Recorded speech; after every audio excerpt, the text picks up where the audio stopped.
Hi అండి. ఈరోజు మా మమ్మీ సద్దల దోశ చేస్తుంది. ఒక బౌల్లో ఒక కప్పు సద్దలు తీసుకోవాలి. వాటర్ పోసి నీట్గా కడుక్కోవాలి. సద్దలు మునిగేంత వరకు వాటర్ పోసుకొని 4 hours పక్కన పెట్టుకోవాలి. ఇంకో బౌల్ తీసుకొని హాఫ్ కప్ మినపప్పు, పావు కప్ బియ్యం, టీ స్పూన్ మెంతులు వేసుకోవాలి.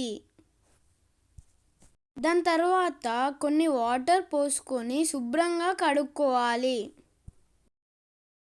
తర్వాత అవి మునిగేంత వరకు వాటర్ పోసుకొని 4 hours పక్కన పెట్టుకోవాలి. ముందుగా నానబెట్టుకున్న సద్దల్ని మిక్సీలో వేసుకొని కొన్ని వాటర్ వేసి గ్రైండ్ చేసుకోవాలి. అదే జార్లో ముందుగా నానబెట్టుకున్న మినపప్పు, బియ్యం, మెంతుల్ని వేయాలి. దాని తర్వాత కొన్ని వాటర్ పోసుకొని మెత్తగా గ్రైండ్ చేసుకోవాలి.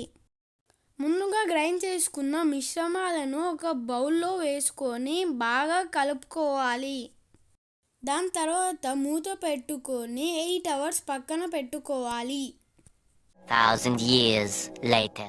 పిండి ఇలా అయ్యాక కొన్ని వాటర్ ఇంకా సాల్ట్ వేసుకొని బాగా కలుపుకోండి.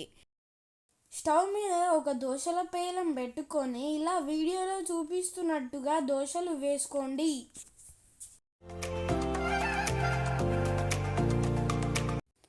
ఇలా తిప్పేసుకొని ఇక టేస్టీ సజ్జల దోశని సర్వ్ చేసుకోవడమే.